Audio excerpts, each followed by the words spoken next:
Welcome to Pamana, where we journey into the heart of the Ateneo Library of Women's Writings, ALiWW, a living archive of voices, stories, and memories.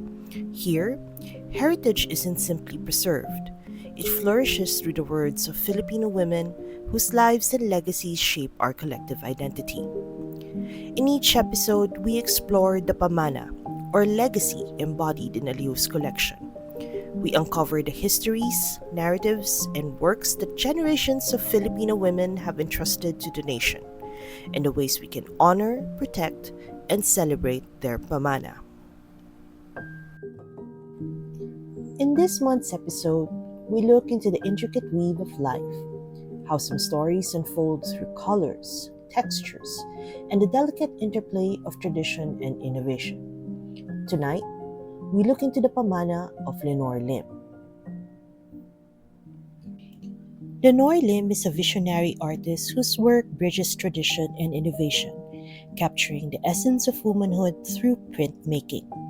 Her artistic journey is deeply influenced by her upbringing, where creativity and resourcefulness were woven into daily life. Drawing inspiration from nature and Filipino cultural motifs such as calado embroidery, she transforms delicate patterns using digital tools to produce evocative prints that reflect ingenuity, resilience, grace, and memory. She has received various awards such as the Presidential Pamana Pilipino Award in 2004 and UP's Outstanding Artist Award in 2017.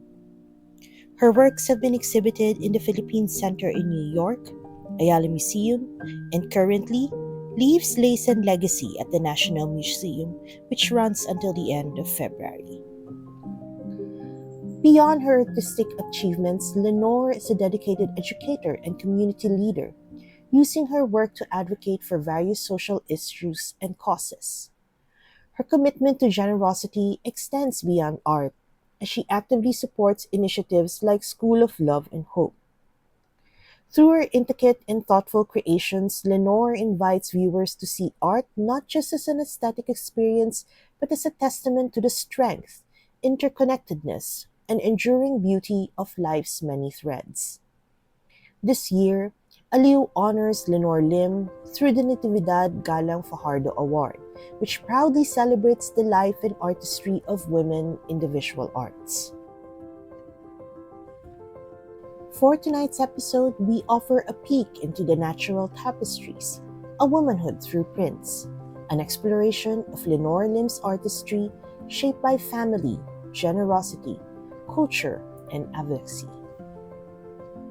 Natural tapestries exhibit Lenore Lim's artistry that is rooted in her experience as a woman.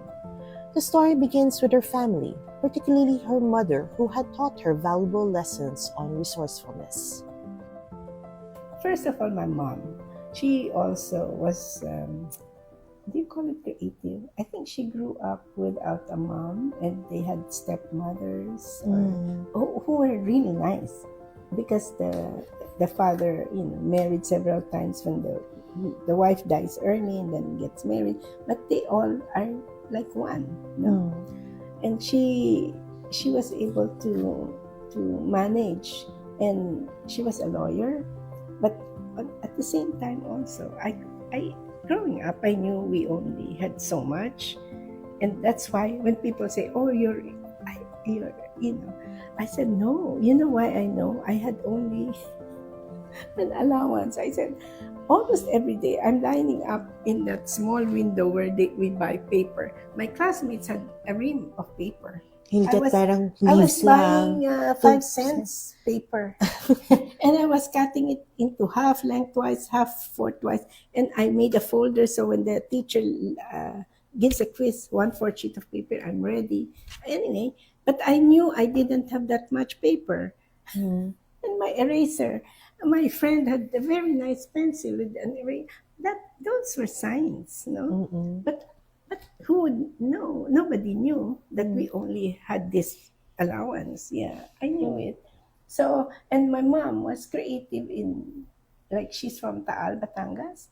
So I knew that on some weekends, especially before Christmas, I guess before that she would already bring materials, and at the time they would do the kalado Mm-mm. or barong Tagalog. Yeah, yeah, yeah. So for So, Christmas, so she her friends are rich, all lots of prominent, and they knew that she comes from Taal. They will order a dozen marong Tagalog, so many handkerchiefs with all these initials. So that's already for Christmas, like her extra income. So it mm, would be at the back of the car to be delivered to so and so, like that. So I saw that, yeah.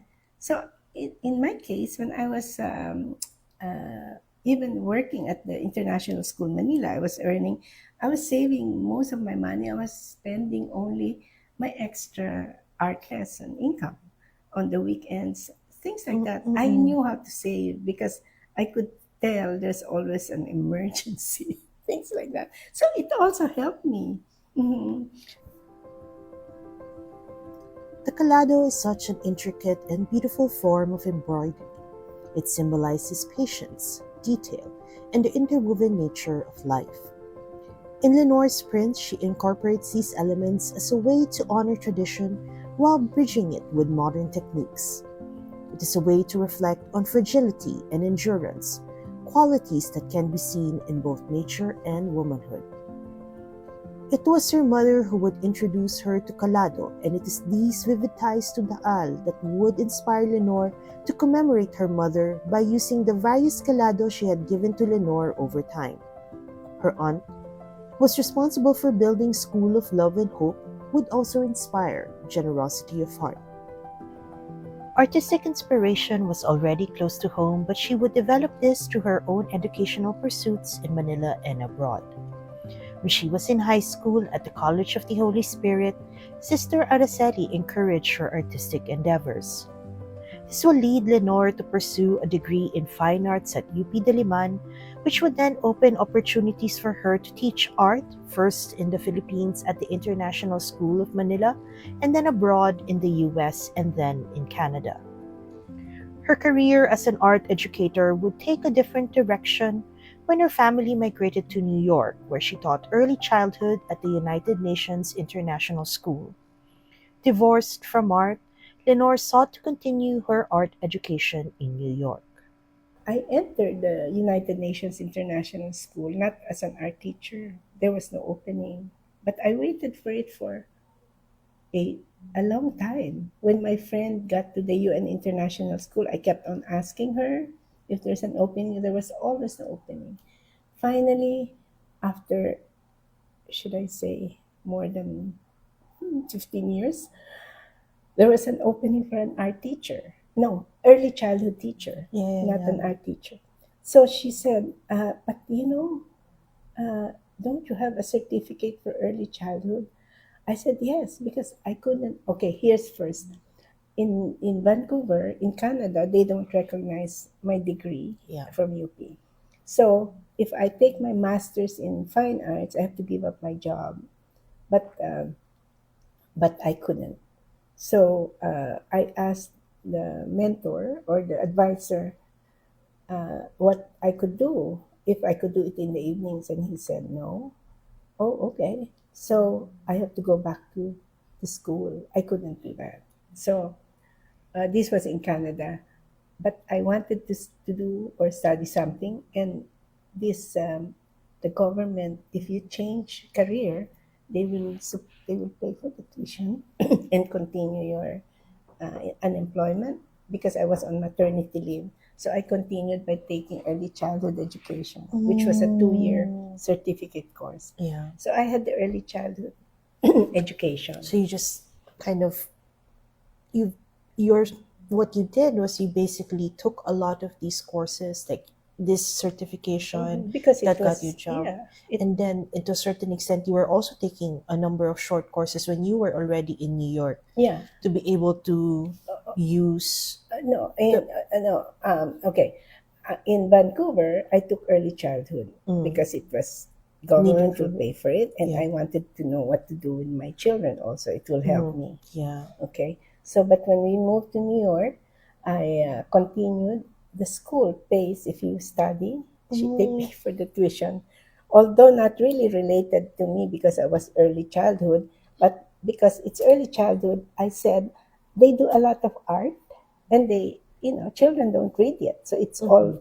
through art, and we Mm-mm. just put the words, things like that. Mm-mm. So they approve the art classes Oh. at the School of Visual Arts. So I just kept on doing it, and because I know I'm enrolled, I really must use it, although they don't ask for your grade.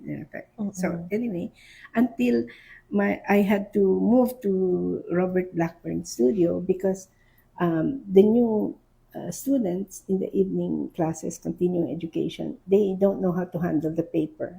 So we Mm-mm. share the tray to put the paper, and usually my paper gets dirty because their hands are not clean. They don't know yet. Yeah. So I had to move on to another studio. By that time, I already knew a little of what to do. But I Mm. had again to reconnect with new artists, things like Yeah. that. Anyway, I after when I moved to New York, that's when I continued learning more Mm. about art.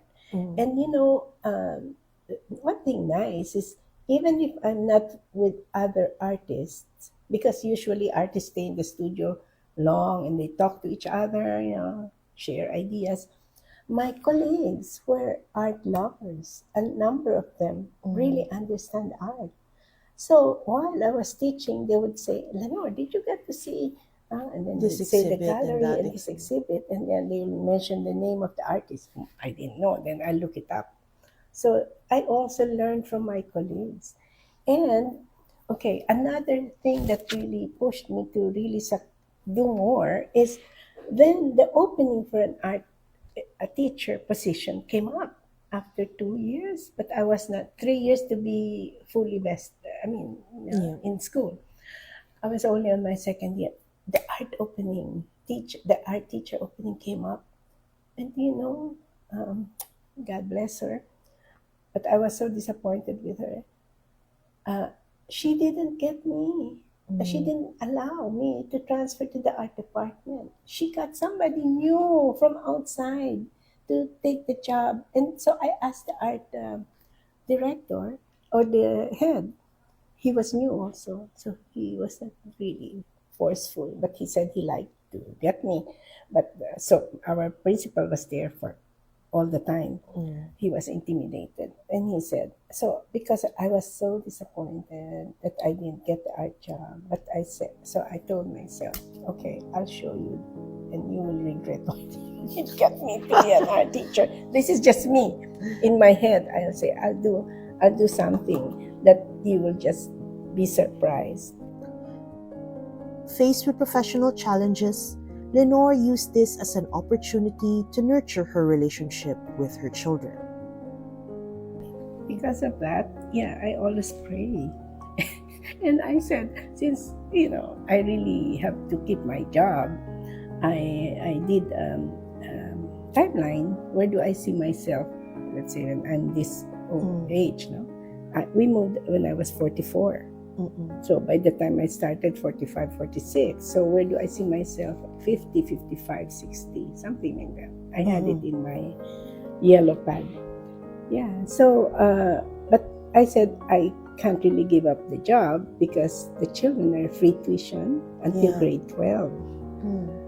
So we moved to an apartment beside the school. So we saved time, Mm-mm. commute time. In 5 minutes, back to back, back door, back door. My mode of transportation is the elevator. Mm. Now, the disadvantage is if you live close to school, you tend to stay later because I don't have to rush home. But I get extra time in school, and the children, when Claire and Justin were still in school, they would come down and sort of help a little bit with the book corner, erasing the board, and or Claire would check some of the workbooks. It was really really a hard job. But in Holy Ghost College, when we do things, it is, you say, all for love of Jesus. So when I pick up a piece of paper, all for love of Jesus, something like that. So my children will just smile because they sometimes don't get the meaning of sacrifice. No, Mm. they didn't go. They only had a few religion lessons Mm. before communion, before confirmation. Mm-mm. And I really didn't have much time anymore except to teach them how to pray the rosary. We go to church every Sunday, but not really deep. Her relationship with her children and family is best captured by her daughter Claire Lynn Moore, who wrote lessons she learned from Lenore through her books Don't Forget the Soap and Don't Forget the Parsley. In these books, she would note how her mother would find time to take care of them while juggling her commitments to her work and her pursuit of art. This philosophy extended beyond mere practicality. It became an act of generosity. Collecting small items, simple yet meaningful, became a habit of giving. Despite her busy schedule, her family always felt her generosity of spirit. For Lenore, faith played an integral role in giving her strength during this period in her life. It also led her to continue her art as seen through ginkgo leaves. There are many factors that Mm. brought this together. First Mm-mm. of all, I always felt that we always take further studies in art, in music, in a different. So we Mm-mm. thought we should really also develop or study more or develop our spirituality. Mm-mm. So even in Vancouver, we were quite active with the church, Mm-mm. helping and doing a lot of things. But really, there was no um, study. And like when we went to New York, we found the Christian Life Community, the CLC, Mm-mm. and we had Father Fitzpatrick. So with our group, we met twice a month. So with that spiritual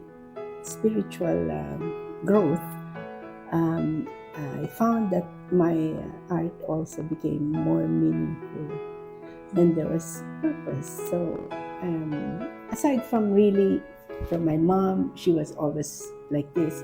But this one, um, we always had an annual retreat at the Joe's, upstate New York, Mm-mm. and there was this ginkgo tree. I didn't know about the ginkgo tree until somebody in the school told me he was in Japan and he saw that I was doing ginkgo leaves. Okay, anyway, that came after, sorry.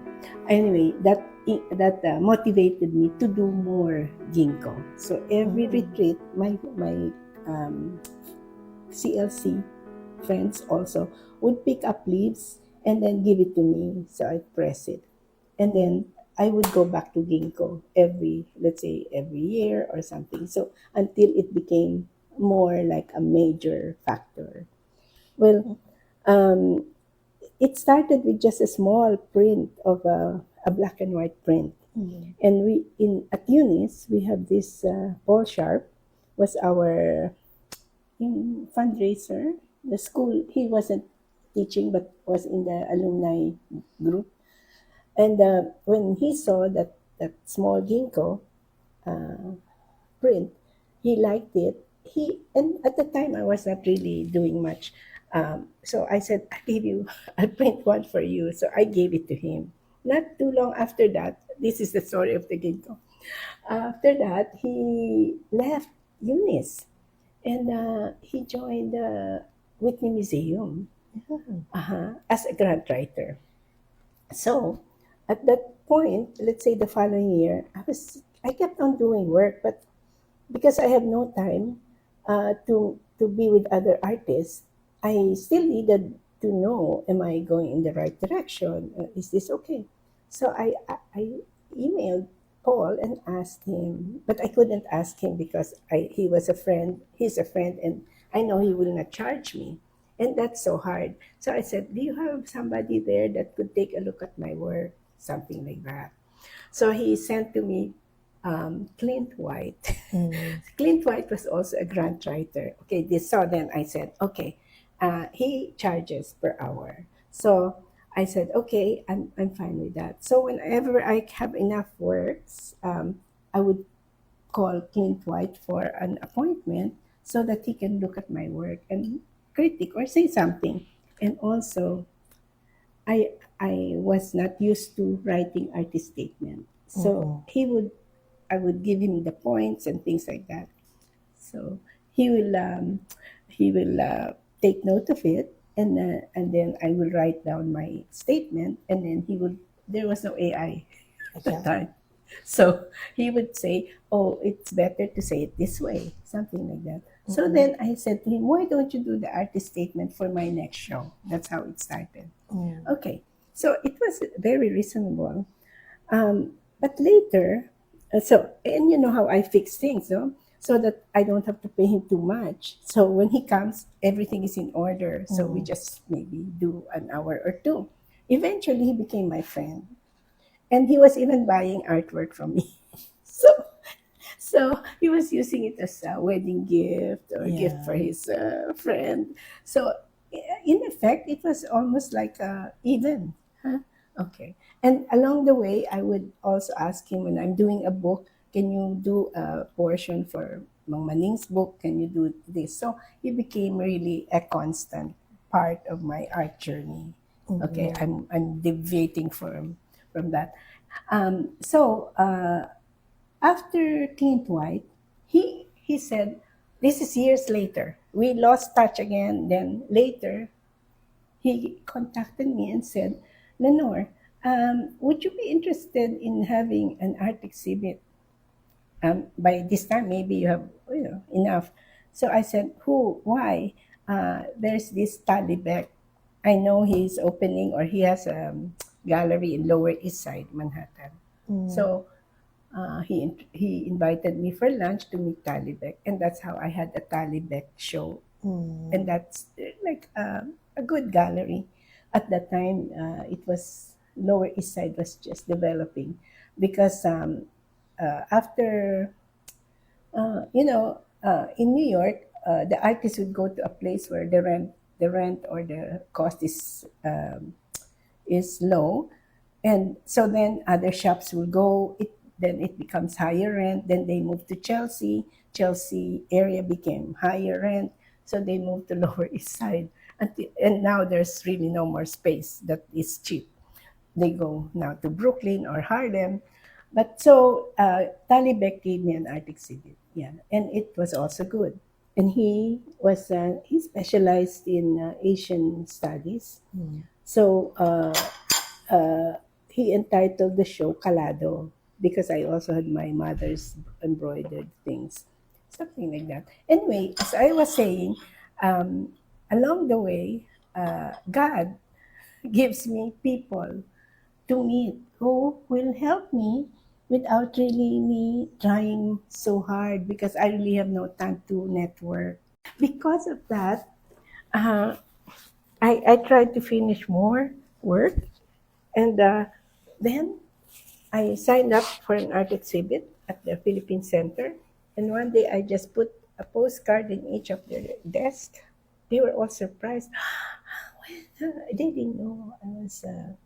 So then they attended, especially the one who didn't get me, who didn't allow. And she was also as happy for me, and all of them were so happy, and they were just so surprised.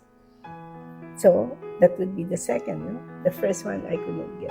Oh, and the mentor or the advisor at the School of Visual Arts, when I said I really wanted the master, and he said, why? Are you planning to teach? I said, no. And he said, Lenore, your art will speak for itself. Mm. I agree. Because of that, I felt, oh, that's a consolation. Then I'll just have to do more art exhibits. So my plan of action, every other year, I have a solo exhibit.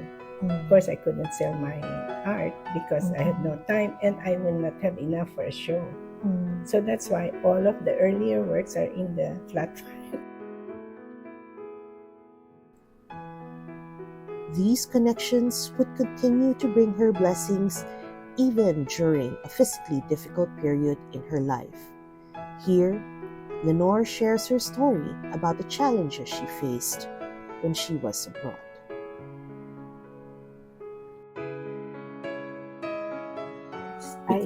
I got sick. Ah. When I gave birth to Justin in 1980, um, there was an emergency, and they had to. It was cesarean operation, and I think I was losing so much blood, so they had to bring me back to the operating room and do another surgery, a hysterectomy, and so they had to put so many pints of blood. Okay, and so when Justin was 8 years old, that was the time we moved to New York. And I'm so used to having a full checkup before school starts. So in 1990, this would be 10 years after I gave birth, it showed that I had at that time it's called non-A9B virus, so the liver problem. And I got the virus from the blood that was given to me. It Donated was to you. tainted blood. So I was off work for 2 years, and that was also a time of interest, more reflection. And I used to do beautiful, just something beautiful, but this time I had more, deeper, more time to think. And okay, learning also from our spirituality, isn't it? There is the lows and the highs. No? Even if you're feeling low, it could be a blessing, because looking back, if I didn't get sick, I wouldn't have the time to apply for the Polo Krasner grant. This was in the middle. I could still go out, and Ada Mabilangan, who was the wife of Ambassador Mabilangan, he was United Nations ambassador from the Philippines. And she told me she was at dinner and she happened to sit beside the vice president of the Polo Krasner Foundation. He told her that there are very few Filipinos applying for this grant. So she told me I should look into this grant. And I said, that's only for established artists. I know about it. But at that point, I really didn't consider myself an established artist, because the percentage of time that I was putting into art wasn't really enough. Usually, it should be, more time. So I told her no, but she said, but Lenore, Agnes Gunn already bought artwork from you, two artworks. And she mentioned a few of my shows. Ada Mabilangan is really a supporter of the arts. Her mother is Pasita Calao Ledesma, who was one of the founders of AAP, Art Association Philippines. So, and she understood. So she said, fill up the form. She said, she even handed me the form. And she said, fill it up and fill it, and then ask Agnes Gunn to write the reference letter. So that's what I did.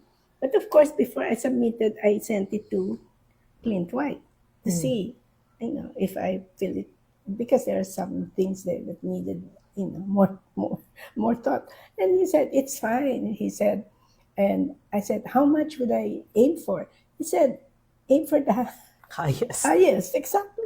So that's what I did. And, by God's grace, I received it. So if I was teaching, I wouldn't even have time to look at that piece of paper that Ada gave me. But because I had the time, I was able to fill it up and submit. And one thing nice about this foundation is they don't even ask you to do anything at the end of the year. No, it's just that there are guidelines where to spend the money, and it's up to you how you, and if there's leftover, they will return it to them. Of course, I use it up. And that was the first time I would buy art materials that I don't have to look at the price, and compute how many pieces of paper do I need, things. So that's when I learned how it is to have money to do your art. The advantage of having the money to buy the art materials is, you can keep on printing, experimenting, and at the same time, because I was very weak, I could get help. Yeah. I could get an assistant. And this is when I learned that this established artists, they really have people working for them. They don't do all of this. Mm-mm. There's always somebody publishing or printing. Before that, I was doing everything by myself. It took so long. So it was great. An Another awakening. Yeah, an another awakening networking that I could do collaborations. collaborations. Or if it collaboration means you're working together, you don't pay. But then if I pay per hour, the person who will, the monitor who will clean up, it takes me hours to clean up. Mm-mm. And then I have to be careful because the following day I'm going to teach. I want to keep my hand clean. But see, printmaking is really a dirty process in the Mm-mm. hand. You have to use your hand. But mine, of course, I have to use the gloves. And I have very little time because it's in the evening. Setting up is already a big chunk of time. Cleaning up is another chunk. So instead of using 3 to 4 hours or 3 hours in the evening, I can only use an hour because I have to set up and then clean up.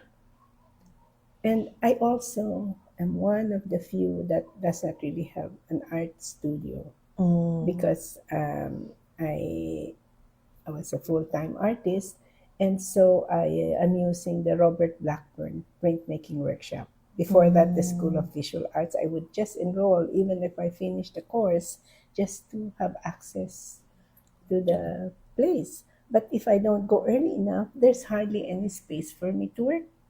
So, I mean, those are the challenges. But sometimes, because of those challenges, you tend to be more productive of your time and try to see how it will all fit. As she had more time to pursue art, she used organic materials while also dabbling into new tools such as computers.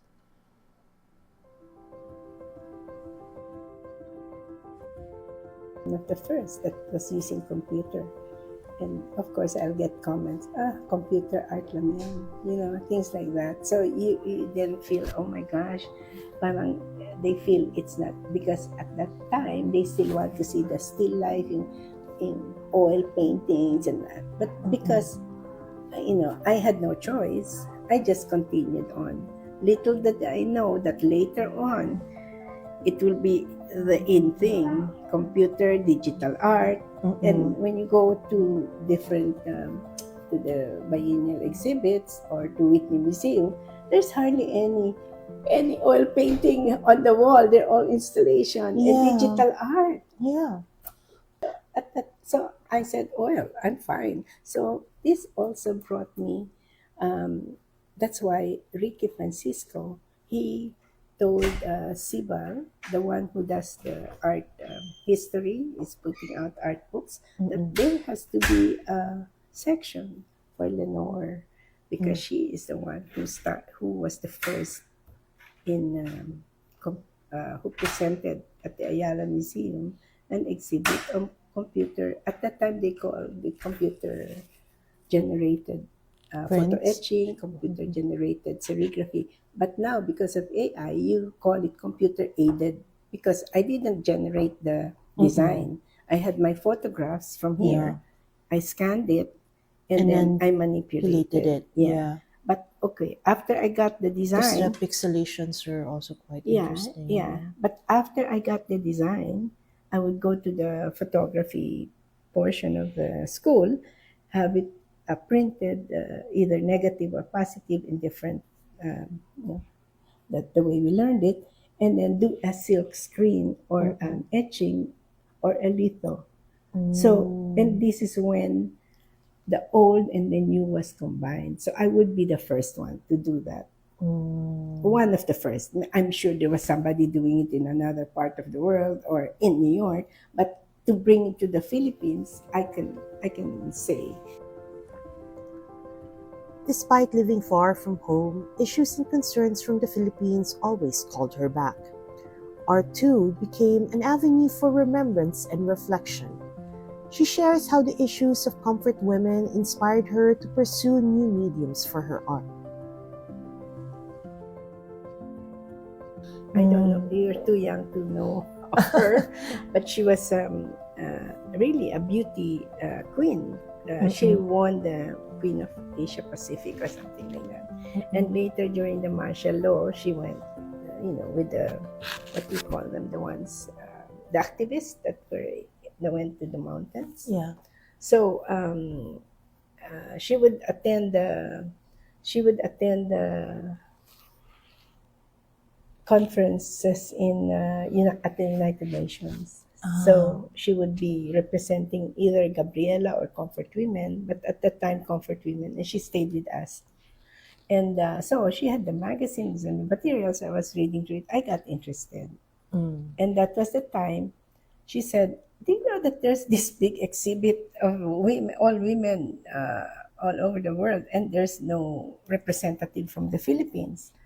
I said, "Oh, I didn't know. I was not into the news." And she said, "Let me talk to the head." She was friends with her. They were both uh, members of whatever group. And Nolene is the name, who became the head of the women's something in charge. Mm. So she told her about me and to get two works from me. Anyway, she submitted the two works, and I think she even put whatever needed to be done. I was teaching, I was busy, and it was included in the show. It was a big show at Mm-mm. the United Nations. And Kofi Annan and Mrs. Annan, who Mrs. Annan was the person who was in charge, or what do you call it, the head of the show. Mm-mm. Anyway, so because I was teaching at the UN International School, when he passed by my works, I said, "Oh, I'm teaching at the Yun. Yeah. UN," and he's chairman of the board. Mm. So of course he took longer. And so we Mm. had pictures. Yeah. Yeah, That I saw those you saw pictures. those pictures. So Kofi Annan was really well known at that time, uh, and it was important that he passed by and stayed a little bit to look at the works. Mm-mm. So that started the Comfort Women, Mm-mm. those prints, those images, until a year later, I think, Tina Colaiko asked me, "Do you do installation?" At that time, I didn't, but I said, "I can try." So This is the this comfort is house. how the Comfort Women, I thought, "Oh, I'll do that. But it took a lot of, talking to my friend who was an Mm. architect. How do I make it stand? How do I send it there? And then assemble it there? Things like Mm-mm. that. So it developed.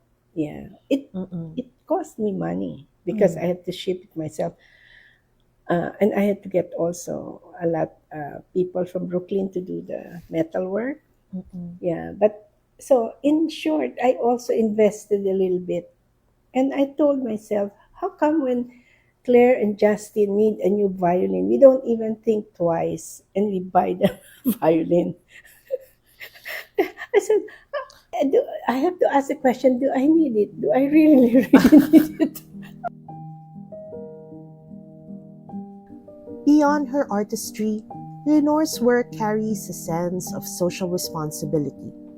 Through prints such as Sisa and installations such as the Comfort House, Lenore sheds light on stories that demand remembrance.